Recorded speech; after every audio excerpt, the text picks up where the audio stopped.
আসসালামু আলাইকুম প্রিয় দর্শক, আমি হাসিব মারজান আপনাদের সবাইকে আমন্ত্রণ জানাচ্ছি চ্যানেল আই সংবাদে। আর বিস্তারিত সংবাদের শুরুতেই জানিয়ে দিচ্ছি ফ্রেশ আটা, ময়দা, সুজি সংবাদ শিরোনামগুলো। ফেব্রুয়ারির মাঝামাঝিতে নির্বাচনে বাংলাদেশ প্রস্তুত বললেন প্রধান উপদেষ্টা। মালয়েশিয়ার সাথে প্রতিরক্ষা সহ 5 সমঝোতা স্মারক সই।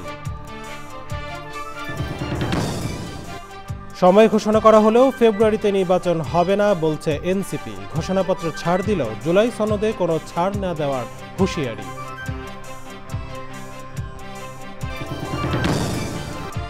প্রযুক্তি নির্ভর সমাজ গড়তে দক্ষ জনশক্তি তৈরি করতে হবে বললেন তারেক রহমান। সবাইকে ধানের শীষে ভোট দেওয়ার আহ্বান।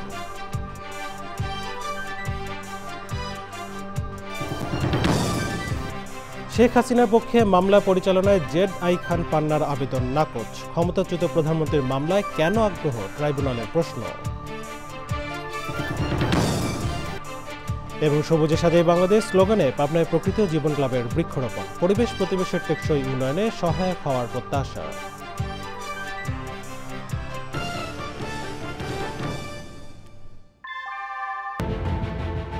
Primacy in build.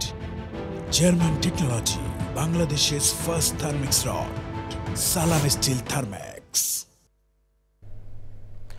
সংবাদ শিরোনাম জানাচ্ছিলাম। এখনকার সংবাদ আয়োজন একই সঙ্গে চ্যানেলের ইউটিউব চ্যানেলে এবং চ্যানেলের ওটিটি প্ল্যাটফর্ম স্ক্রিনে লাইভ স্ট্রিম হচ্ছে। চলে হচ্ছে বিস্তারিত সংবাদে।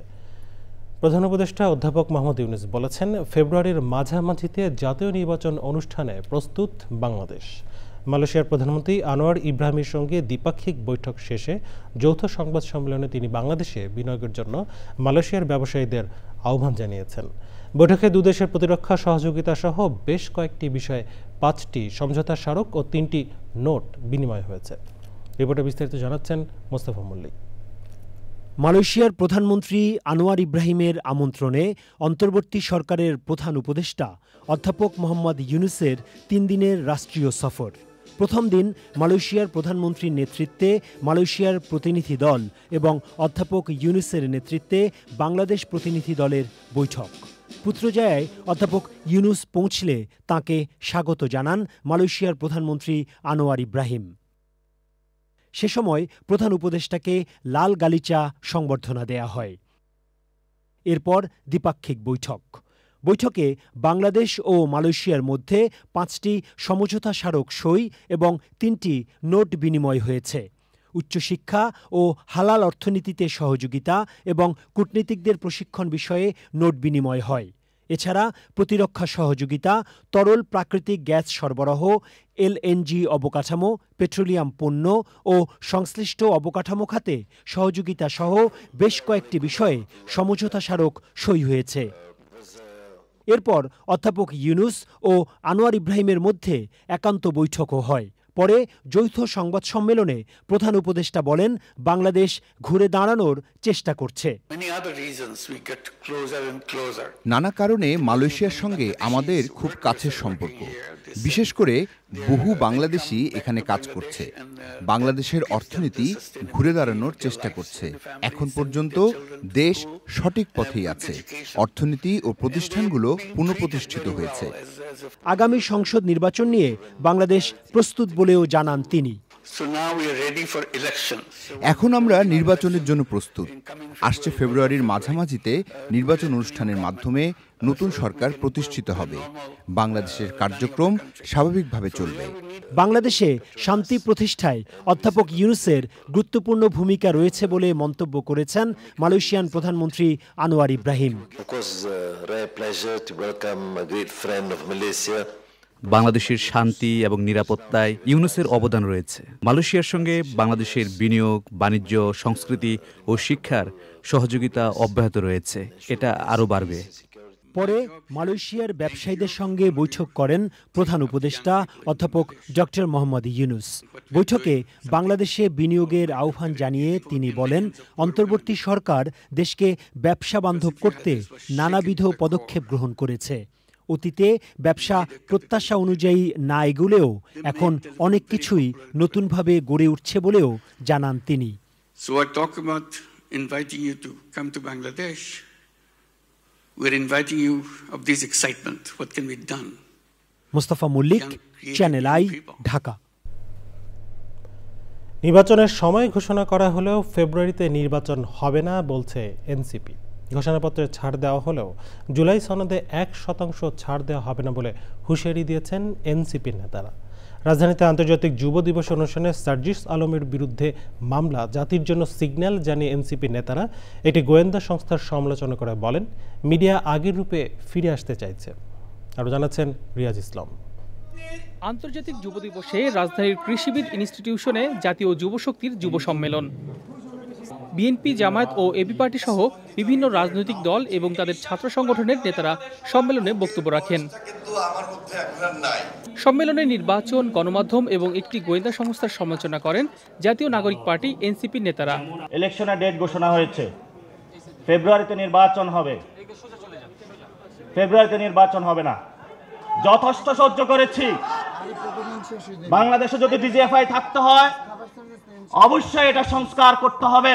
তখন আমাদের বিরুদ্ধে 10 কোটি টাকার মানহানির মামলা দেওয়া হয়, তখন আমরা মনে করি এগুলো হচ্ছে আমাদেরকে ভয় ভীতি দেখানোর লক্ষণ। যেই লোক বাংলাদেশে তো নয়, বাংলাদেশ থেকে প্রায় 13,000 কিলোমিটার দূরে ওই ওয়াশিংটন ডিসিতে বসে থাকে, এই মিডিয়া সেই লোকের সাথে আমাদের মিটিং করিয়েছে। আমরা জানি আমাদের রাষ্ট্রের বিরুদ্ধে বিভিন্নভাবে ভারতে বসে ষড়যন্ত্র করা হচ্ছে। আওয়ামী লীগের বি টিমকে আবার আমাদের রাজনৈতিক ময়দানে নামিয়ে আসা হয়েছে। আওয়ামী লীগকে আমরা যেভাবে প্রতিরোধ করেছি, ঠিক একইভাবে আওয়ামী লীগের বি টিম যে নামে রাস্তায় নামুক না কেন, আমরা তাকে প্রতিরোধ করব। নির্বাচনের সময়সীমা নিয়ে আমাদের আপত্তি নাই, কিন্তু সংস্কার এবং বিচারকে পাশ কাটিয়ে নির্বাচন হলে সেই নির্বাচন বাংলাদেশের মানুষের কাছে গ্রহণযোগ্য হবে না। এনসিপির আহ্বায়ক বলেন, ফ্যাসিবাদ বিরোধী রাজনৈতিক দলগুলোর ঐক্য ধরে রাখতে না পারলে দেশে আরেকটি 111 আসবে। তিনি বলেন, যারা সুবিধা নেওয়ার জন্য দলে এসেছে তাদের বিরুদ্ধে কঠোর ব্যবস্থা নেবে এনসিপি। গত 1 বছর ছাড় দিয়েছি, জুলাই ঘোষণাপত্রে ছাড় দিয়েছি, জুলাই সনদে কোনো ছাড় হবে না। 1% ছাড়ও জুলাই সনদে দেওয়া হবে না। অন্তর্বর্তী সরকার যেই প্রতিশ্রুতি দিয়ে, যেই শহীদের রক্তের উপর দিয়ে প্রতিষ্ঠিত হয়েছে, সেই প্রতিশ্রুতি আদায় না করে এই সরকার যেতে পারবে না। সেই প্রতিশ্রুতি বাস্তবায়ন না হওয়া পর্যন্ত কোনো রাজনৈতিক দল ক্ষমতায় আসতে পারবে না। যুব কর্মসংস্থান, চাকরি নিরাপত্তা ও সুবিধা সহ 7 দফা ইস্তেহার ঘোষণা করেছে জাতীয় যুব শক্তি। রিয়াজ ইসলাম, চ্যানেল আই, ঢাকা। বিএনপির ভারপ্রাপ্ত চেয়ারম্যান তারেক রহমান বলেছেন, প্রযুক্তি নির্ভর সমাজ গড়তে দক্ষ জনশক্তি তৈরি করতে হবে। আন্তর্জাতিক যুব দিবস উপলক্ষে রাজধানীতে আলোচনায় ভার্চুয়ালি যুক্ত হয়ে তিনি এ লক্ষ্যে নানা পরিকল্পনার কথা তুলে ধরেন। জানান, ক্ষমতায় গেলে এগুলো বাস্তবায়ন করা হবে। সবাইকে ধানের শীষে ভোট দেওয়ার আহ্বান জানান তারেক রহমান। রাহুল রায় রিপোর্ট। আন্তর্জাতিক যুব দিবস উপলক্ষে রাজধানীতে আলোচনা সভার আয়োজন করেছিল যুবদল, স্বেচ্ছাসেবক দল ও ছাত্রদল। চীনমৈত্রী সম্মেলন কেন্দ্রে এই আলোচনায় জুলাই আগস্ট গণ অভ্যুত্থান থেকে শুরু করে ভবিষ্যৎ বাংলাদেশ নিয়ে তরুণ যুবকদের মতামত নেওয়া হয়। বিএনপি মহাসচিব মির্জা ফখরুল ইসলাম আলমগীর সহ সিনিয়র নেতাদের সঙ্গে অন্য রাজনৈতিক দলের নেতারাও অংশ নেন আলোচনায়। ভার্চুয়ালি যুক্ত হন বিএনপির ভারপ্রাপ্ত চেয়ারম্যান তারেক রহমান। দেশের তরুণ এবং যুব সমাজকে প্রযুক্তিগত জ্ঞান সম্পন্ন দক্ষ যুবশক্তি হিসেবে গড়ে তোলার ক্ষেত্রে বিএনপির নেওয়া কর্মপরিকল্পনা বাস্তবসম্মত এবং সময় উপযোগী। তরুণ যুবশক্তির প্রতি আমার একটা আহ্বান থাকবে, নিজেদেরকে প্রযুক্তি শিক্ষায় দক্ষ এবং যোগ্য করে গড়ে তুলুন। আপনাদের সাফল্য যাত্রাকে সহজ করার জন্য বিএনপি সম্ভাব্য সকল পরিকল্পনা এবং বাস্তবায়নের উপায় নিয়ে কিন্তু কাজ করছে, তৈরি করছে। এর মধ্যে তরুণ যুবক প্রিয় ভাই বোনেরা, বিএনপি বিশ্বাস করে প্রযুক্তি নির্ভর তারুণ্য এবং যুবশক্তি গড়তে হলে যুবশক্তির প্রযুক্তিগত কর্মদক্ষতা অবশ্যই বাড়াতে হবে। রাষ্ট্র গঠনে নানা পরিকল্পনা তুলে ধরে নির্বাচনে জয়ী হলে তা বাস্তবায়নের কথা বলেছেন বিএনপির ভারপ্রাপ্ত চেয়ারম্যান। আপনারা বিএনপির গণমুখী কর্মপরিকল্পনাগুলো দেশের সকলের সামনে, জনগণের সামনে তুলে ধরুন। জনগণের রায় বিএনপি রাষ্ট্র পরিচালনার সুযোগ পেলে সামনের দিনে ইনশাআল্লাহ আমরা এই পরিকল্পনাগুলি পর্যায়ক্রমে ইনশাআল্লাহ বাস্তবায়ন করব। দেশের সকল নারী, পুরুষ, ছাত্র তরুণ যুব সমাজ সহ দেশের সর্বস্তরের জনগণের কাছে আমার আহ্বান, আগামী নির্বাচনে ধানের শীষে ভোট দিন, দেশ গড়ার সুযোগ নিন। ভোট দিলে ধানের শীষে, দেশ গড়ব মিলেমিশে। তরুণরাই দেশের ভবিষ্যৎ উল্লেখ করে তারেক রহমান বলেছেন, প্রতিহিংসা প্রতিশোধের চিন্তা বাদ দিয়ে সবাইকে সুন্দর বাংলাদেশ গড়ে তুলতে হবে। রাহুল রায়, চ্যানেল আই, ঢাকা। জুলাই আগস্টে হত্যার অভিযোগে করা মামলায় শেখ হাসিনার পক্ষে মামলা পরিচালনার জন্য আইনজীবী জেড.আই খান পান্নার আবেদন নাকচ করে দিয়েছেন আন্তর্জাতিক অপরাধ ট্রাইব্যুনাল। আদালত বলেছেন, পলাতক থাকায় তার পক্ষে স্টেট ডিফেন্স আইনজীবী নিয়োগ দিয়েছেন, অন্য আইনজীবীর মামলা পরিচালনার সুযোগ নেই। বিস্তারিত জানাচ্ছেন মাজরুল হক মান্না। মামলার শুনানির শুরুতে আইনজীবী নাজনীন নাহার জানান, ক্ষমতাচ্যুত প্রধানমন্ত্রী শেখ হাসিনার পক্ষে মামলা লড়তে চান সিনিয়র আইনজীবী জেড.আই খান পান্না। আদালত বলেন, পলাতকের পক্ষে কি করে তিনি আইনজীবী হিসেবে থাকবেন? ট্রেন ছেড়ে যাওয়ার পর ওই ট্রেনে যাওয়ার আগ্রহ দেখালে কি করে হয়? ইতোমধ্যে স্টেট ডিফেন্স আইনজীবী নিয়োগ দিয়েছেন তারা। শেখ হাসিনার মামলায় এত আগ্রহ কেন, সেই প্রশ্নও তোলেন আদালত। জেড.আই খান পান্না উনি এর আগেও ইতিপূর্বে আপনাদের মাধ্যমে উনি জানিয়েছিলেন, উনি যে আমাদের যে সাবেক মাননীয় প্রধানমন্ত্রী শেখ হাসিনা, ওনার পক্ষে উনি একজন আইনজীবী হিসেবে নিয়োজিত হতে চেয়েছিলেন। স্টেট ডিফেন্স কাকে নিয়োগ দেওয়া হবে বা কাকে দেওয়া হবে না, এটা হচ্ছে ট্রাইব্যুনালের এখতিয়ারাধীন বিষয়। এটা একটা। দ্বিতীয় হচ্ছে যে ইতিমধ্যেই শেখ হাসিনার পক্ষের একজন আইনজীবী, অর্থাৎ শেখ হাসিনাকে ডিফেন্ড করার জন্য একজন আইনজীবী নিয়োগ দেওয়া হবে।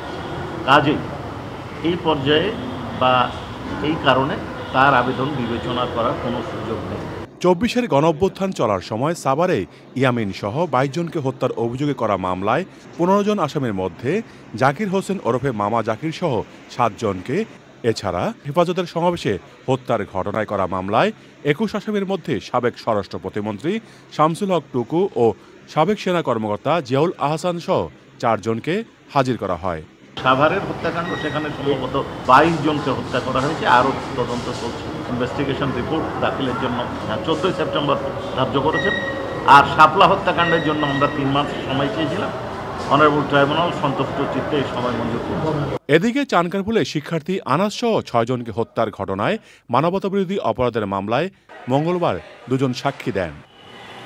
মাজরুল হক মান্না, চ্যানেল আই, ঢাকা। খাদের কিনার থেকে অর্থনীতি মোটা দাগে ঘুরে দাঁড়িয়েছে বলে জানিয়েছেন অর্থ উপদেষ্টা। দ্রুত সময়ে কিছু সংস্কার দৃশ্যমান হবে জানিয়ে তিনি আশা করেন, নির্বাচিত সরকার সংস্কার অব্যাহত রাখবে। স্থলবন্দর দিয়ে পাট পণ্য আমদানিতে ভারতের নিষেধাজ্ঞায় বিরূপ প্রভাব পড়বে না বলে জানিয়েছেন বাণিজ্য উপদেষ্টা।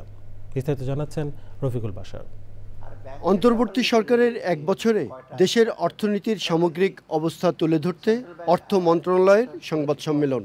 এ সময় অর্থনীতি ঘুরে দাঁড়িয়েছে জানিয়ে অর্থ উপদেষ্টা বলেন, কিছু অনিশ্চয়তা থাকলেও অর্থনীতি ঠিক পথেই এগুচ্ছে। এই অবস্থা আমরা পেয়েছি, দেশের অর্থনৈতিক অবস্থা এখন 1 বছর পরে যখন আমরা দেখি, আমরা নিজেদের আমাদের মতে মোটামুটি সন্তোষজনক, কিছুটা স্টেবল হয়েছে।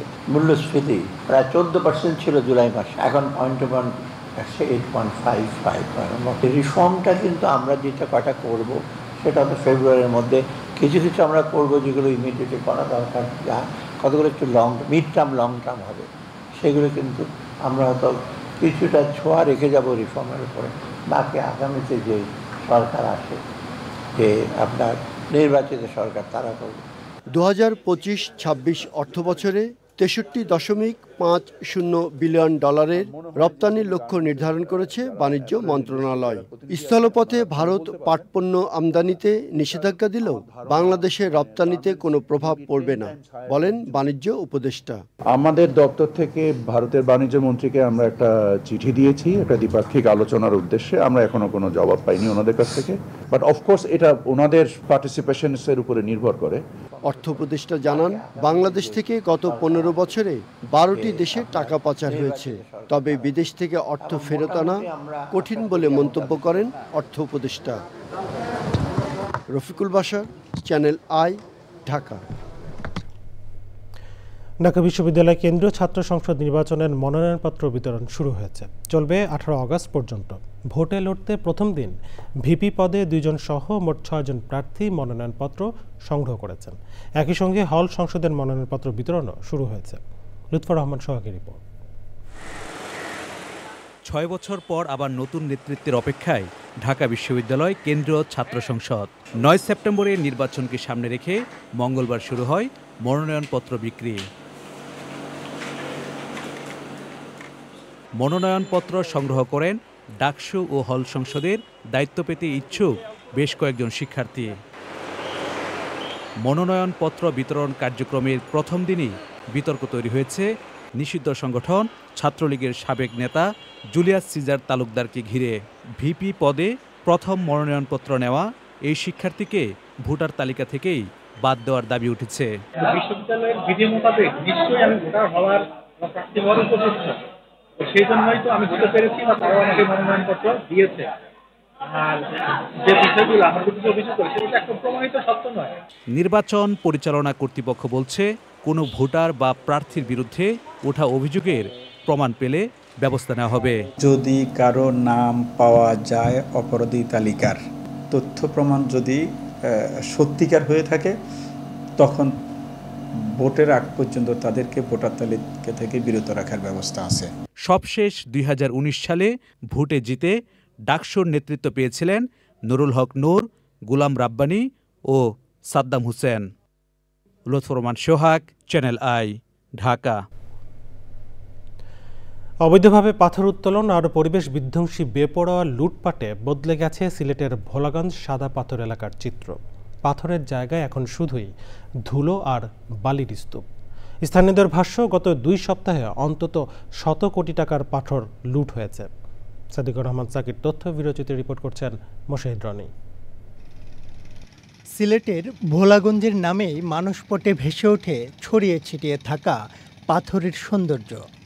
কিন্তু রাজনৈতিক পট পরিবর্তনের পর থেকে বিরামহীন চলছে বেপরোয়া পাথর লুট। প্রতিনিয়ত পাথরের সঙ্গে বালু লুটের ফলে ভ্রমণ পিপাসুদের পছন্দের শীর্ষে থাকা এই পর্যটন কেন্দ্রটি বর্তমানে ক্ষতবিক্ষত। আগে রাতের আধারে লুটপাট চললেও এখন দিনেই চলছে পাথর উত্তোলন। এমন প্রকাশ্য অপরাধেও নেই প্রশাসনের দৃশ্যমান পদক্ষেপ। সাদা পাথরের সৌন্দর্য দেখার জন্যই দেশ বিদেশের পর্যটকরা এখানে ছুটে আসেন, কিন্তু আমরা দেখতে পাচ্ছি, আমার পিছনে দেখতে পাচ্ছেন যে কিভাবে পাথর লুট করা হচ্ছে। আসলে তারা খুবই নির্লিপ্ত, তারা এটা রক্ষা করতে পারছে না। এখন আর আগের মতন নাই, পাথর নাই। নৌকা ভর্তি করে কে বা কারা পাথর নিয়ে যাচ্ছে। ঠিক মতন ঘুরতে পারি না, ঠিক মতন মজাও পাচ্ছি না। এমন পরিবেশ বিধ্বংসী কার্যক্রম না থামলে অচিরে এই জনপদ মরুভূমিতে পরিণত হবে বলছেন পরিবেশবাদীরা। বিজেপির ক্যাম্পাসে আনসার পুলিশ সবকিছু থাকার পরেও নির্বিচারে সাদা পাথর থেকে পাথর লুণ্ঠন হয়েছে। পাথর লুণ্ঠনের সাথে দলমত নির্বিশেষে ওই এলাকার সমস্ত প্রভাবশালী ব্যক্তিরা সম্পৃক্ত আছেন। উত্তোলন বন্ধে নিয়মিত অভিযান চলছে বলেই দায় এড়িয়েছে স্থানীয় প্রশাসন। বালু পাথর বন্ধে আমরা আসলে সবসময় আমরা মোবাইল কোর্টের অভিযান পরিচালনা করছি। সব মন্ত্রণালয় বা সব ডিপার্টমেন্টের সমন্বয়ে আমরা এখানে টাস্কফোর্স অভিযানের মাধ্যমে বন্ধ রাখার চেষ্টা করছি। প্রাকৃতিক সৌন্দর্য আর সম্ভাবনাময় পর্যটন কেন্দ্রটি রক্ষায় কার্যকর পদক্ষেপের দাবি স্থানীয়দের। Moshahid Roni, Channel I. সবুজে সাজাই বাংলাদেশ স্লোগানে সমৃদ্ধ প্রকৃতি গড়তে পাবনায় বৃক্ষরোপণ করছে প্রকৃতি জীবন ক্লাব। মোবাইল নেটওয়ার্ক অপারেটর বাংলালিংকের সহযোগিতায় সবুজ প্রকৃতি গড়ার কর্মসূচিতে যুক্ত হয়েছেন তরুণ প্রজন্ম সহ সব স্তরের মানুষ। এমন উদ্যোগ পরিবেশ প্রতিবেশের টেকসই উন্নয়নে সহায়ক হবে বলছেন পরিবেশবাদীরা। পাবনা থেকে আখতারুজ্জামান আখতারের তথ্য ভিডিওচিত্রে রিপোর্ট করছেন আফরোজা হাসি।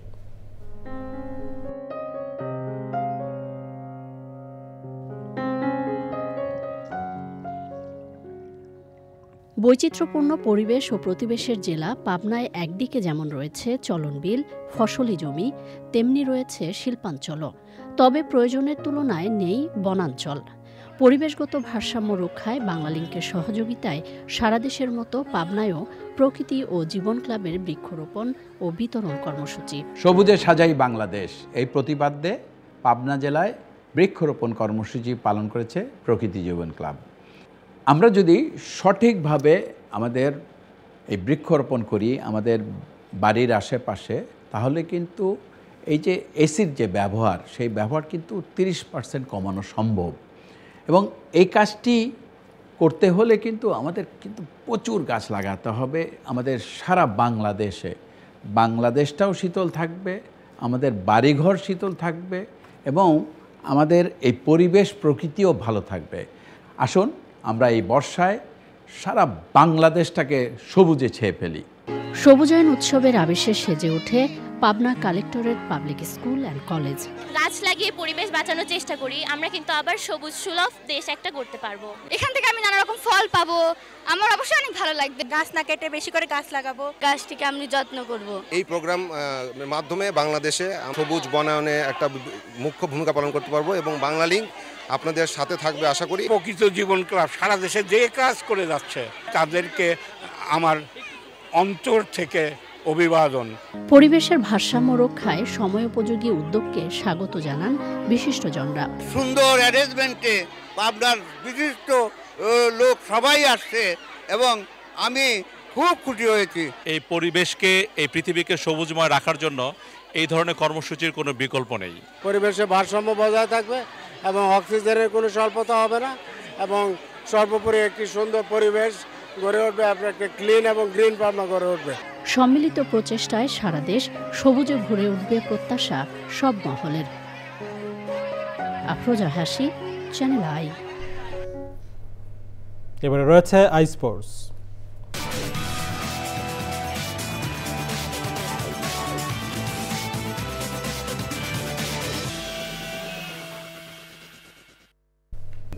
মাইলস্টোন ক্যাম্পাসে যুদ্ধবিমান বিধ্বস্তের ঘটনার সুষ্ঠু তদন্ত বিচার সহ 9 দফা দাবি জানিয়েছেন দুর্ঘটনায় নিহত আহতের স্বজনরা। মাইলস্টোন ক্যাম্পাসের সামনে মানববন্ধন কর্মসূচিতে অভিভাবকরা বলেন, বিমান দুর্ঘটনার 3 সপ্তাহ পেরিয়ে গেলেও তদন্ত বিচারের বিষয়ে দৃশ্যমান অগ্রগতি নেই। স্কুলে বাধ্যতামূলক কোচিং করানোর তীব্র প্রতিবাদও জানান তারা। রিপোর্ট করছেন সাদি মাহমুদ।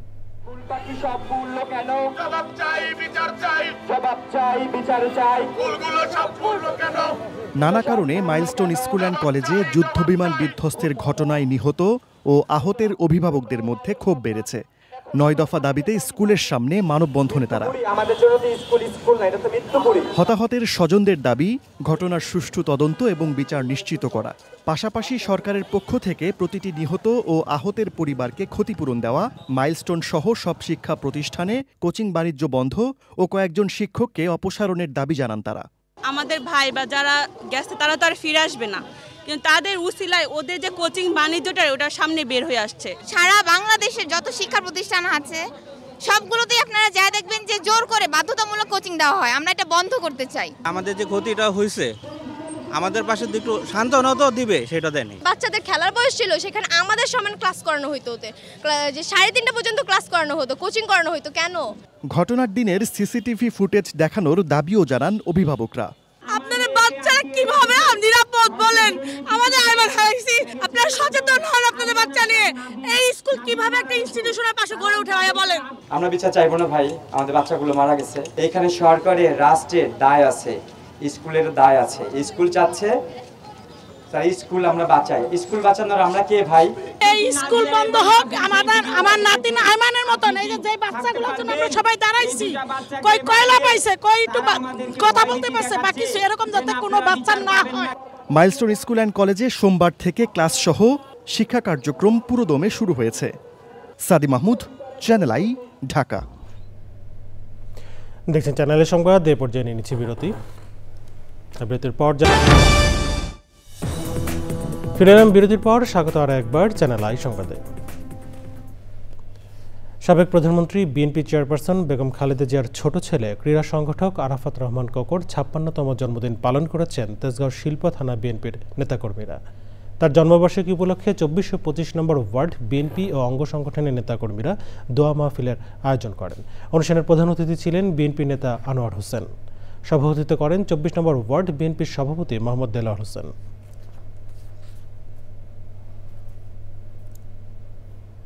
এবারে রয়েছে নিটোল টাটা আন্তর্জাতিক সংবাদ।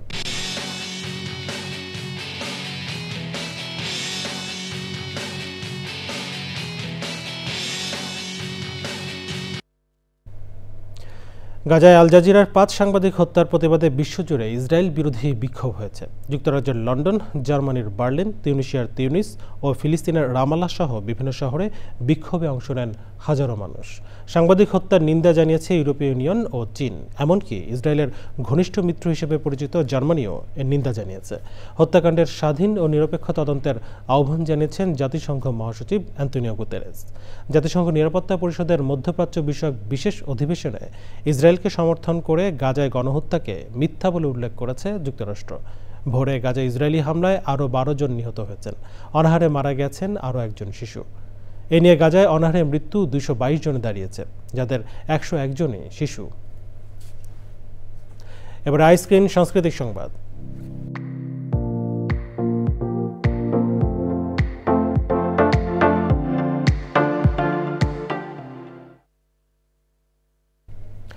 বিনোদনের দুনিয়া ওটিটি প্ল্যাটফর্ম আইস্ক্রিনে এসেছে নতুন নাটক খরগোশ নাকি লাভ বার্ডস। নাটকটি পরিচালনা করেছেন প্রিন্স রোমান পিকেও, অভিনয় করেছেন সাদ নাওভি ও রিয়ামণি। আইস্ক্রিনের নাটকটি বিনামূল্যে দেখতে পারবেন দর্শক।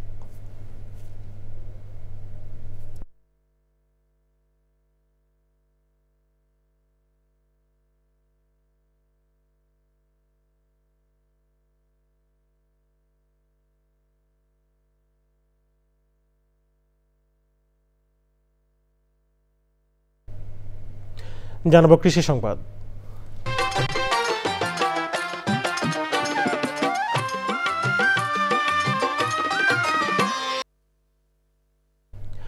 কয়েকদিনের বৃষ্টিতে জমিতে পানি জমায় গাইবান্ধায় আমন চাষে ব্যস্ত সময় পার করছেন কৃষক। অনুকূল আবহাওয়ায় বৃষ্টির পানিতে আমন চারা লাগানোয় অনেকটা স্বস্তিতে চাষিরা। বৃষ্টি নির্ভর আমন আবাদে ব্যয় সাশ্রয়ে লাভবান হবেন বলে আশাবাদী তারা। এখন দেখবেন প্রকৃতি সংবাদ।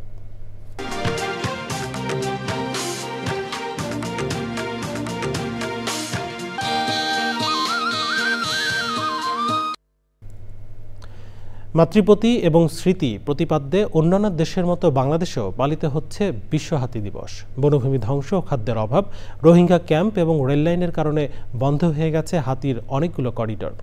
খাদ্যের অভাবে লোকালয়ে চলে আসায় বৃদ্ধি পাওয়া হাতি মানুষ দ্বন্দ্ব নিরসনে নানা উদ্যোগ থাকলেও নেই দৃশ্যমান অগ্রগতি। বাস্তুতন্ত্র রক্ষায় হাতির নিরাপদ আবাস নিশ্চিতের পাশাপাশি পর্যাপ্ত খাদ্যের ব্যবস্থা করার তাগিদ পরিবেশবাদীদের।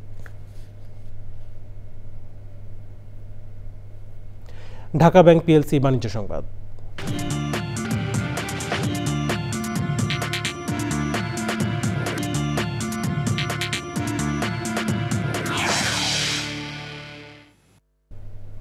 এবছর ৩৯,০০০ কোটি টাকা কৃষি ঋণ দেওয়ার ঘোষণা করেছে বাংলাদেশ ব্যাংক। ব্যাংকের প্রধান নির্বাহী কর্মকর্তাদের উপস্থিতিতে governor doctor Ahsan H Mansur লক্ষ্য পূরণে সবার সহযোগিতা কামনা করেন।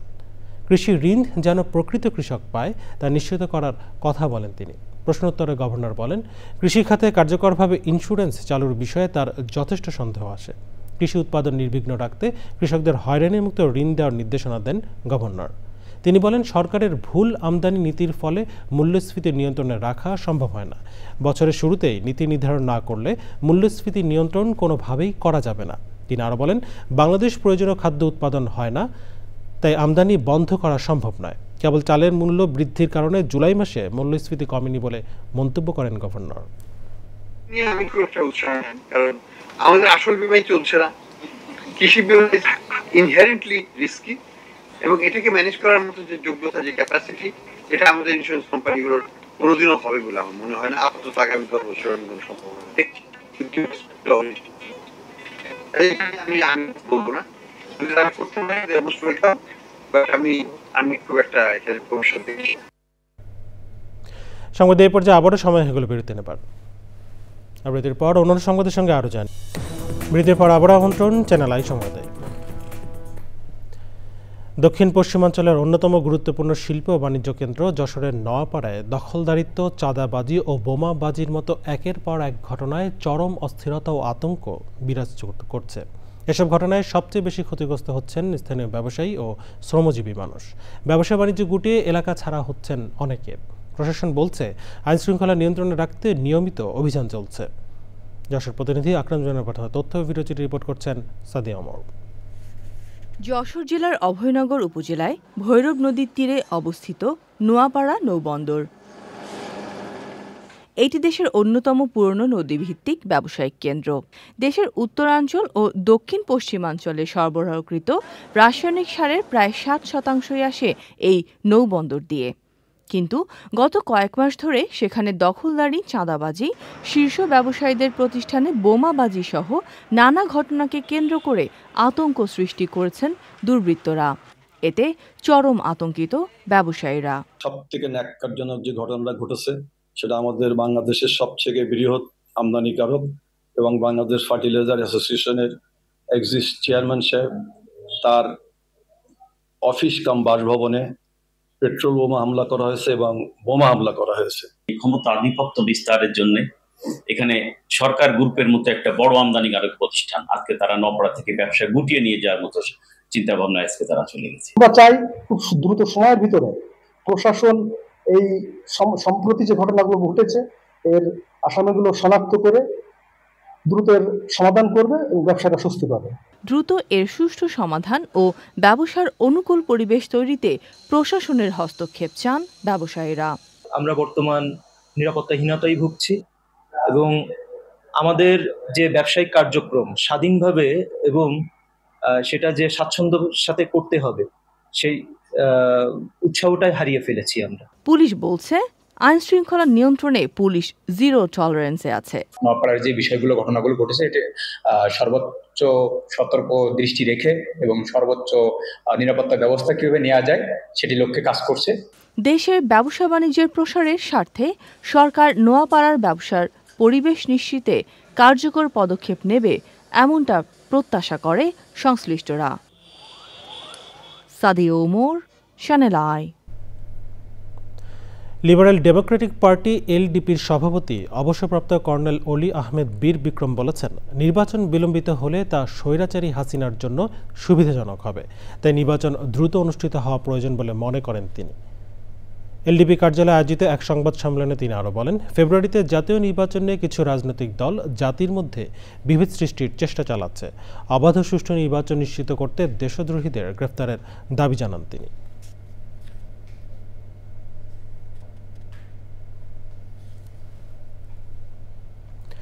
প্রযুক্তি নির্ভর যুবশক্তি বহুপাক্ষিক অংশীদারিত্বে অগ্রগতি প্রতিপাদ্যে জাতীয় আন্তর্জাতিক যুব দিবসে চট্টগ্রাম সার্কিট হাউসে সমাবেশ হয়েছে।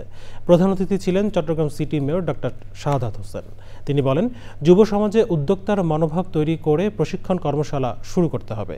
এতে কর্মসংস্থান তৈরি হবে, বেকারত্ব কমবে এবং আগামীতে একটি স্বনির্ভর দেশ গঠিত হবে।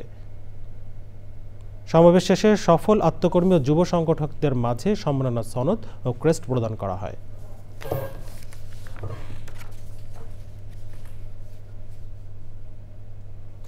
চট্টগ্রামের বাঁশখালীতে ফিশিং বোটে নিষিদ্ধ ট্রলিং সরঞ্জাম স্থাপনের মূল হোতা ভারতীয় নাগরিক ও ৩ বাংলাদেশিকে আটক করেছে বাংলাদেশ কোস্টগার্ড পূর্ব জোন ও সেনাবাহিনী।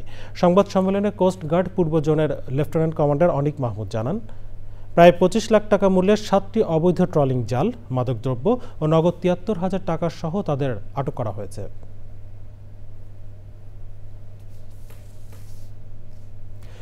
বিশ্ববিদ্যালয় হলে ছাত্র রাজনীতি বন্ধের সিদ্ধান্ত শিক্ষার্থীদের গণতান্ত্রিক অধিকার ক্ষুণ্ণ করবে বলে মন্তব্য করেছে গণতান্ত্রিক ছাত্র জোট। সমসাময়িক রাজনৈতিক পরিস্থিতি নিয়ে মধুর ক্যান্টিনে আয়োজিত সংবাদ সম্মেলনে সংগঠনটির মুখপাত্র সাইদুল হক নিশান বলেন, প্রশাসনের মদতপুষ্ট সংগঠনকে সুবিধা দিতেই এই সিদ্ধান্ত নেওয়া হয়েছে। এতে হলে ছাত্র রাজনীতি বন্ধ করে গুপ্ত রাজনীতির পরিবেশ তৈরি করা হচ্ছে বলে মন্তব্য করেন তিনি। বিশ্ববিদ্যালয়ের শিক্ষার পরিবেশ নিয়ে তিনি বলেন, গণঅভ্যুত্থানের পর চর দখলের মতো বিশ্ববিদ্যালয়ের পদগুলো দখল হচ্ছে। ভিন্নতার কারণে বহু শিক্ষার্থী নিপীড়িত হচ্ছে উল্লেখ করে বলা হয়, ঢাকা বিশ্ববিদ্যালয় ক্যাম্পাসে শিক্ষার্থী হত্যার ঘটনায় প্রশাসনের ব্যর্থতা দৃশ্যমান। হলগুলোতে দখলদারিত্ব বন্ধের অজুহাতে ছাত্র রাজনীতি নিষিদ্ধের ঘোষণা শিক্ষার্থীদের গণতান্ত্রিক অধিকারকে খর্ব করবে। প্রশাসনের মদতপুষ্ট সংগঠনকে ক্যাম্পাস এবং হলে একচ্ছত্র আধিপত্যের সুযোগ করে দিতেই ঢাকা বিশ্ববিদ্যালয়ের প্রশাসন এই ধরনের অগণতান্ত্রিক সিদ্ধান্ত নিয়েছে। শিক্ষার্থীদের মূল আশঙ্কা ছিল ক্ষমতাসীন ছাত্র রাজনীতির মাধ্যমে নতুন করে গণরোম নির্যাতন চালুর সুযোগ তৈরি হবে কিনা, কিন্তু এই সংকট সমাধানে বিশ্ববিদ্যালয়ের সামগ্রিক সংস্কার আবাসন সংকট নিরসন, প্রশাসনের দলীয় আনুগত্য বন্ধ সহ সমস্ত গুরুত্বপূর্ণ বিষয় এড়িয়ে গিয়ে ফলে ছাত্র রাজনীতি নিষিদ্ধের মতো জনতুষ্টিবাদী সিদ্ধান্ত গ্রহণ করা হলো। সংবাদে এই পর্যায়ে আরও একবার নিয়ে নিচ্ছি বিরতি, আর বিরতির পর অন্য সংবাদের সঙ্গে খেলার খবরে জানি ফিরে এলাম বিরতির পর। স্বাগত আরও একবার চ্যানেল আই সংবাদে। জানাবো খেলার খবর। ফেব্রুয়ারির মাঝামাঝিতে নির্বাচনে বাংলাদেশ প্রস্তুত বললেন প্রধান উপদেষ্টা। মালয়েশিয়ার সাথে প্রতিরক্ষা সহ 5 সমঝোতা স্মারক সই। সময় ঘোষণা করা হলেও ফেব্রুয়ারিতে নির্বাচন হবে না বলছে এনসিপি। ঘোষণাপত্রে ছাড় দিলেও জুলাই সনদে কোনো ছাড় না দেওয়ার হুঁশিয়ারি।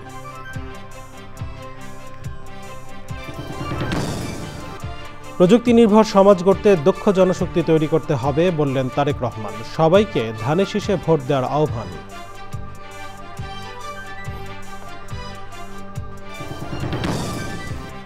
শেখ হাসিনার পক্ষে মামলা পরিচালনায় জেড.আই খান পান্নার আবেদন নাকচ। ক্ষমতাচ্যুত প্রধানমন্ত্রীর মামলায় কেন আগ্রহ ট্রাইব্যুনালের প্রশ্ন। এবং সবুজে সাজাই বাংলাদেশ স্লোগানে পাবনায় প্রকৃত জীবন ক্লাবের বৃক্ষরোপণ। পরিবেশ প্রতিবেশের টেকসই উন্নয়নে সহায়ক হওয়ার প্রত্যাশা।